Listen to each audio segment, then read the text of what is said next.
Olá, você acompanha a partir de agora os trabalhos das TVs legislativas de norte a sul do país. São informações e reportagens especiais produzidas no Congresso Nacional, nas Assembleias Estaduais e nas câmaras municipais. Começa agora o Parlamento Brasil.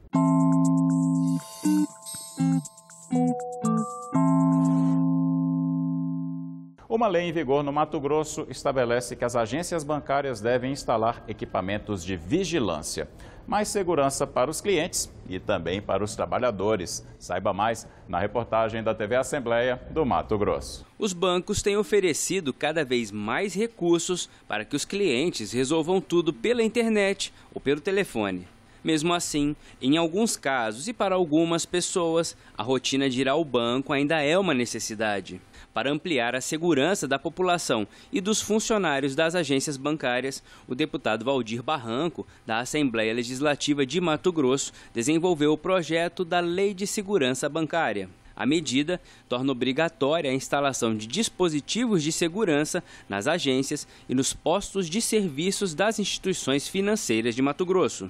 Entre os equipamentos previstos na lei estão porta eletrônica de segurança individualizada, detector de metais, travamento e retorno automático, vidros à prova de balas e biombos que impeçam a visualização das operações bancárias por terceiros. Essa proposta é o resultado de muitas reuniões com os servidores do sistema bancário, com o sindicato dos bancários aqui do estado de Mato Grosso, e também da nossa vivência, do acompanhamento dos noticiários, de sabermos a quantidade de violência que são cometidas contra os trabalhadores e contra os usuários do sistema bancário e contra a população também. O presidente do Sindicato dos Empregados em Estabelecimentos Bancários e do ramo financeiro de Mato Grosso ressalta a importância da medida. Todos nós sabemos muito bem que anos após anos os banqueiros têm lucros estratosféricos e investem muito pouco em segurança. Então, para se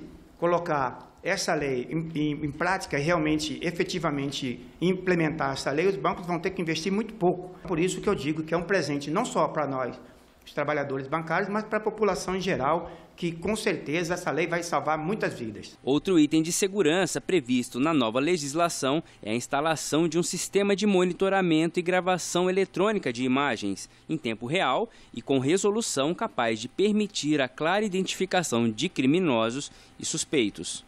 A ideia é que todos os locais de acesso público sejam monitorados 24 horas por dia, como áreas de espera, caixas, terminais de autoatendimento, calçadas externas e até estacionamentos. E vale ressaltar, essas imagens devem ser enviadas a uma central de controle externo, como por exemplo o CIOSP, o Centro Integrado de Operações em Segurança Pública.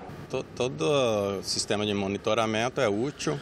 Os criminosos tendem a procurar uma facilidade na sua ação e quando as empresas, no caso as instituições financeiras, aumentam o sistema de segurança, tende a diminuir a ação de grupos criminosos, principalmente aqueles menos especializados. Então é bastante útil essa legislação. Dados do Sindicato dos Bancários apontam, somente nos últimos 45 dias, 5 agências bancárias da capital foram alvos de criminosos, sendo 2 por arrombamento e 3 por explosão. Nós tivemos nas últimas 2 semanas um aumento substancial das ocorrências, mas não acreditamos que seja algo preocupante, apenas sazonal. E o que tem prevalecido nessas ocorrências ainda é a utilização de explosivos. Em todo o estado, a estimativa é que cerca de 5 mil bancários atuem em mais de 300 agências. O prazo para as adequações de segurança previstas na nova legislação é de 120 dias, contados da data da publicação da lei. Tudo que dificulta a ação dos meliantes soma não só para os trabalhadores, também como soma para os banqueiros. Traz uma sensação de segurança para os trabalhadores e para os clientes em geral, para a população em geral. Enquanto as instituições bancárias se adaptam às novas exigências, o cliente também pode adotar algumas medidas para evitar ser alvo da ação de criminosos. O que a gente tem conhecimento, principalmente dos crimes de saidinha de banco e chegadinha de banco, é que essas pessoas já vêm sendo monitoradas pelos grupos criminosos. Portanto, o que a gente pede, ou que a gente sugere para a sociedade é que evite o transporte de valores em volumes altos.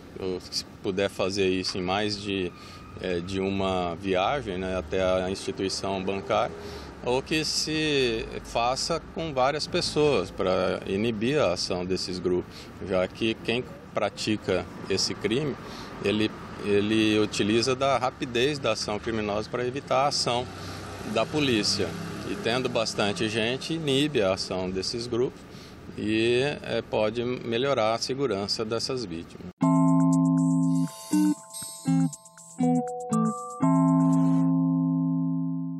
Os senadores aprovaram o projeto que classifica a visão monocular como deficiência visual. O objetivo é garantir que as pessoas que enxergam com apenas um olho tenham os mesmos direitos e benefícios que as demais pessoas com deficiência. Confira na reportagem da TV Senado. O oficial de justiça, Eliton Márcio, só enxerga com um olho. A limitação compromete sua desenvoltura diante das demandas do dia a dia. Uma bolada que eu levei no olho, deu um descolamento de retina e eu fui perdendo a visão de modo gradativo. Eu tinha de 13 para 14 anos quando isso aconteceu. Quem é visão monocular, ele sempre vai ter um colírio no bolso porque a vista irrita, a vista ela sempre está sendo prejudicada. O tratamento tem que ser especial com a única visão que nós temos. Pessoas como Eliton muitas vezes têm que recorrer à justiça para garantir direitos próprios daquelas com deficiência. Fica sempre nesse limbo que nós não somos aqueles que enxergam dos dois olhos, mas nós não somos aqueles cegos de modo total. Então, esse limbo jurídico que nós ficamos dependendo sempre de decisão monocrática e os juízes ainda não se acertaram nesse aspecto. Mas isso vai mudar. Os senadores aprovaram em plenário o projeto de lei que garante a quem tem visão só de um olho os mesmos direitos e benefícios previstos na legislação para a pessoa com deficiência. O texto foi discutido na Comissão de Direitos Humanos. O senador Flávio Arns deu em plenário o parecer que foi seguido da votação simbólica. E o parecer é favorável a que a pessoa com visão monocular, ou seja, cega de um olho, tenha direito aos benefícios concedidos à pessoa com deficiência. Já é o parecer do Supremo Tribunal Federal para muitas situações. Já temos uma legislação pacificada para que a pessoa com audição unilateral seja considerada pessoa com deficiência auditiva, pessoa que não tem um braço ou uma perna, também considerada pessoa com deficiência. Então, a pessoa com visão monocular deve ser considerada também, para os efeitos legais, pessoa com deficiência. O relatório do senador Arns foi muito feliz ao citar que, abro aspas, não foi por capricho da natureza que o homem foi dotado de visão binocular, ou seja, com dois olhos. A visão monocular só permite examinar a posição e a direção dos objetos dentro do campo de visão humana em um único plano. A pessoa com visão monocular tem dificuldades em avaliar profundidades e distâncias, o que traz limitações ao exercício das suas atividades cotidianas e profissionais, sendo-lhe, inclusive, vedado o exercício de certas profissões. O projeto é de autoria dos senadores Rogério Carvalho, Rose de Freitas, Wellington Fagundes e Otto Alencar. Os autores apontaram que indivíduos com visão monocular, além de terem problemas na definição de profundidade, apresentam redução de cerca de 25% no campo visual. O projeto segue para apreciação na Câmara dos Deputados. Se aprovado, vai se chamar Lei Amália, em homenagem à jornalista defensora da causa. O senador Rogério Carvalho, que tem visão monocular, falou sobre as dificuldades que enfrenta por causa da deficiência e agradeceu a aprovação do projeto. Feliz por mim e por todos os monoculares do nosso país que conseguem ter a possibilidade e o reconhecimento. Não para a condição de coitadinho, porque isso vai ser reconhecido como não é uma vantagem, mas é a possibilidade da gente ter uma condição de disputa igual na sociedade, ou pelo menos diminuir as diferenças. Só para que as pessoas tenham uma ideia, quem dirige profissionalmente não pode ser monocular. Cirurgião não pode ser monocular. Quem piloto de avião não pode ser monocular. Todo mundo que precisa de visão de profundidade, que precisa de acuidade ou agucidade visual, não pode ser monocular. Ela passa a garantir benefício que tem direito. O que nós estamos fazendo é uma questão de justiça social, mas nada mais que isso, aos portadores da visão monocular. Cumprimento os senadores e senadoras pela aprovação desta matéria importante. A matéria vai à Câmara dos Deputados. As comissões do Trabalho, de Integração Nacional e da Amazônia da Câmara dos Deputados fizeram uma audiência conjunta para ouvir explicações do ministro do Meio Ambiente, Ricardo Salles. Ele foi convidado a prestar esclarecimentos sobre o vazamento de petróleo nas praias do Nordeste. Veja como foi na reportagem da TV Câmara. Desde agosto, um grande derramamento de óleo de origem ainda não identificada atingiu a costa do Nordeste num desastre ambiental de grandes proporções.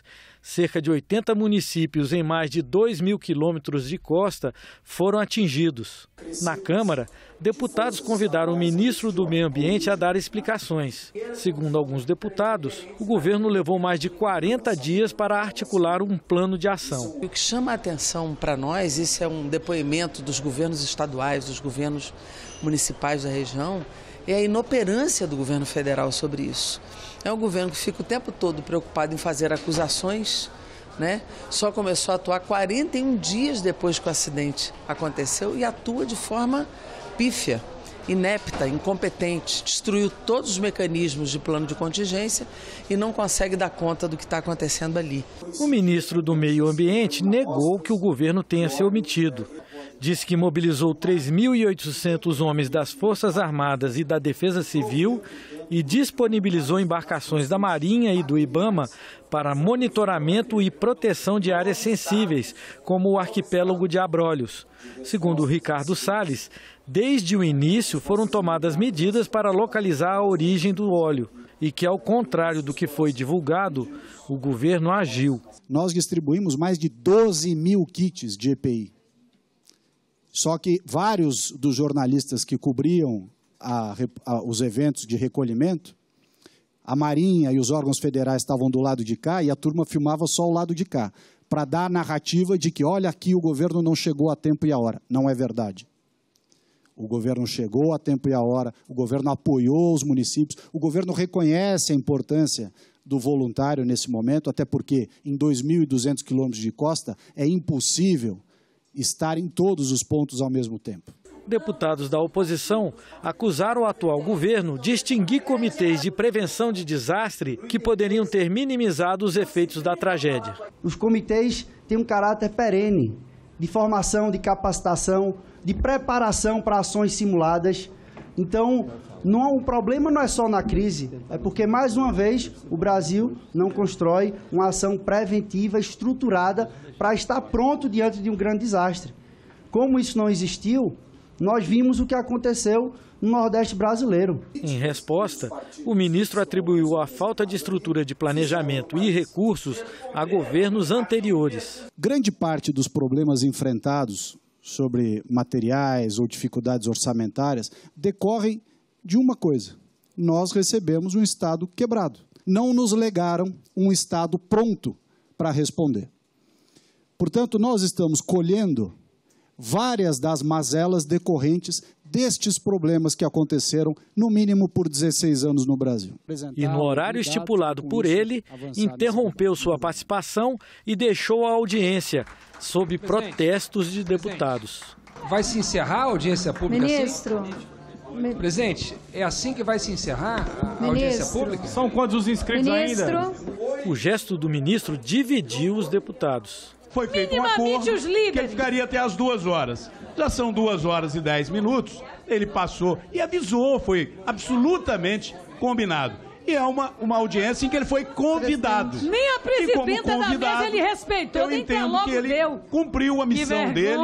Houve aqui uma série de discursos agredindo, desrespeitando, dizendo que era ideológico, mas num jogo do quanto pior, melhor. É lamentável que o ministro se comporte desse jeito. Por quê?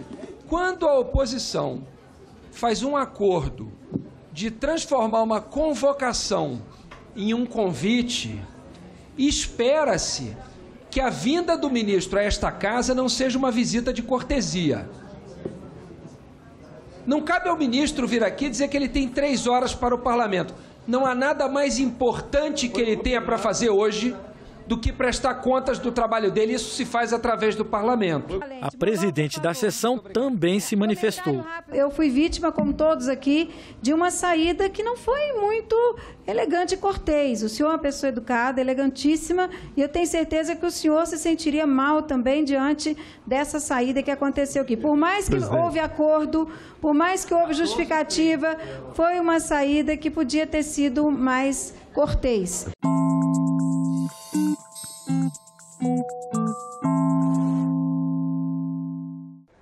Joinville é famosa pelo grande parque industrial, mas o que pouca gente sabe é que ela é também muito conhecida em Santa Catarina como uma grande produtora de tilápia.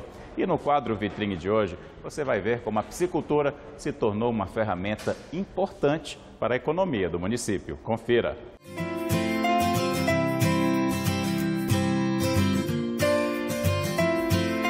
Quando se fala de Joinville, a maior cidade de Santa Catarina, o que você pensa primeiro? As grandes indústrias, a cultura germânica, o balé Bolshoi. De fato, tudo isso ajudou a colocar o município em posição de destaque. Mas o que muita gente não sabe é que a cidade mais industrializada do estado é também uma das principais produtoras de peixes de água doce. Joinville ocupa a 3ª posição entre os maiores criadores de tilápia de Santa Catarina. A atividade é desenvolvida tanto por produtores profissionais como por amadores, conforme destaca o engenheiro agrônomo especialista em piscicultura, Roberto Hoppe. Hoje a gente tem um grupo bastante interessante. A gente divide esse grupo em 2 classes, são os profissionais e os amadores, né? Nós trabalhamos mais com os piscicultores profissionais, que têm na atividade a sua principal fonte de renda, uma das principais fontes de renda. Para esse grupo, nós trabalhamos em torno de 70 famílias, né? E essas 70 famílias juntas produzem em torno de 1.200 toneladas de tilápia por ano, né? E o grupo de amadores, apesar de ser mais numerosos, em torno de 200, 250 famílias, não contribuem com tanto, contribuem com mais umas 900 toneladas. Então, no geral, nós estamos produzindo em Joinville 2.000, 2.100 toneladas de tilápia por ano. A relação de Joinville com a produção de tilápia começou a se fortalecer na década de 1970, quando a Fundação de Desenvolvimento Rural do município implantou a primeira Estação Catarinense de Desenvolvimento de Alevinos, como são conhecidos os filhotes do peixe. Foi graças a esse trabalho que hoje a piscicultura é a principal fonte de renda de muitos dos produtores rurais de Joinville. Há mais ou menos 30 anos, com uma única lagoa, meu pai começou a atender alguns conhecidos. E esse processo foi aumentando e o grande diferencial que houve foi nós decidimos fazer transformar o que eram arrozeiras em lagoas. Hoje a nossa produção de filé fica em torno de 180 quilos, 200 quilos por semana. Nós fizemos filé toda semana. Naquela época, a criação da tilápia era quase toda destinada para o mercado de pesca e pague, que é forte na região. São principalmente fazendas com tanques cheios de peixes, onde um público interessado tem a oportunidade de praticar a pesca por lazer. De acordo com Roberto Hoppe, com o passar do tempo, a oferta de tilápia cresceu tanto no município que a indústria de pesca e pague já não era mais o suficiente para dar conta de toda a produção. Algum tempo atrás ela era toda destinada para um mercado local ou a indústria do lazer, que é o pesca e pague, mas como ela se demonstrou uma atividade bastante importante e com muitas pessoas aderindo a ela também, agora a gente está conquistando as prateleiras do supermercado. Em Joinville são cerca de 70 famílias trabalhando com a criação de tilápia. Um deles é o produtor rural José Valdeci Vil, que junto com a esposa toca a Pescados Piraí. O empreendimento é um bom exemplo de como a produção de tilápia se desenvolveu no município. Criado na década de 90 para atender ao público de pesca e pague, viu os negócios crescerem e avançarem para além da pesca de lazer. Hoje, a Pescados Piraí é a maior produtora da região e conta também com o único abatedouro e frigorífico de peixes de água doce do município. Hoje a gente está produzindo uma boa quantidade de peixe, mas hoje a gente cria só aqui nós, produzimos uma base de 350 toneladas de peixe por ano, né, por safra. A Pescados Piraí quer agora ultrapassar as fronteiras de Joinville. Está só à espera do selo de inspeção estadual para começar a distribuir a tilápia para outras cidades. E existem mais conquistas para comemorar. O empreendimento foi selecionado pela Prefeitura para fornecer o pescado para a merenda nas escolas municipais. Serão 5 toneladas de filé de tilápia distribuídas nas 86 escolas e 70 centros de educação infantil da rede municipal de ensino. Uma carne magra, saudável e saborosa que, graças ao trabalho e engajamento de diversos setores, vai ajudar a nutrir os estudantes de Joinville. Uma das partes envolvidas na luta pela inclusão da tilápia na merenda escolar foi a Associação Joinvilense de Aquicultores. O presidente da entidade, Fabiano Vital Alexandre, lembra que, além de tornar o cardápio das escolas mais saudável, a iniciativa vai ajudar também as famílias produtoras. Esse processo tem sido muito gratificante pelo seguinte: a compra do peixe pela agricultura familiar, a gente tem melhor qualidade no peixe que está sendo fornecido.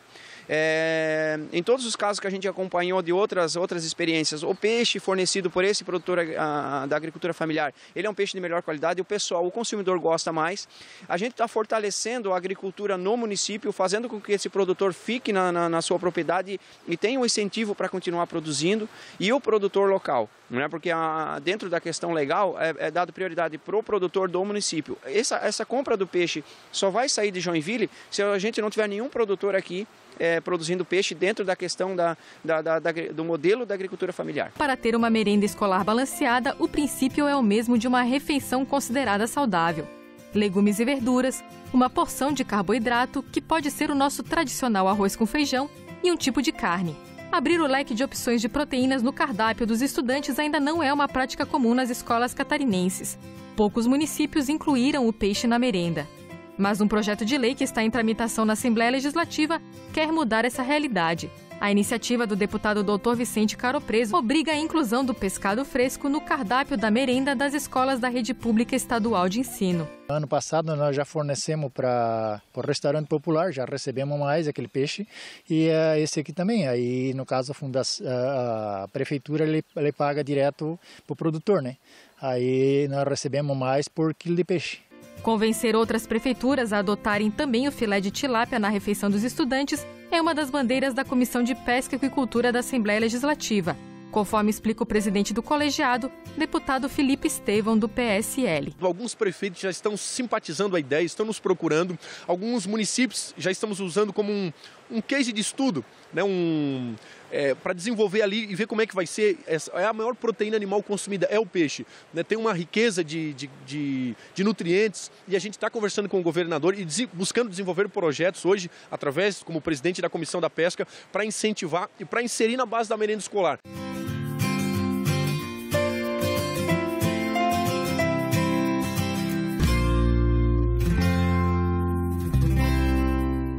Ficamos por aqui. Você pode rever este ou outro programa no site da TV Senado, senado.leg.br/TV, ou em nosso canal no YouTube, youtube.com/TV Senado. Muito obrigado pela companhia. Eu espero você no próximo Parlamento Brasil. Até lá!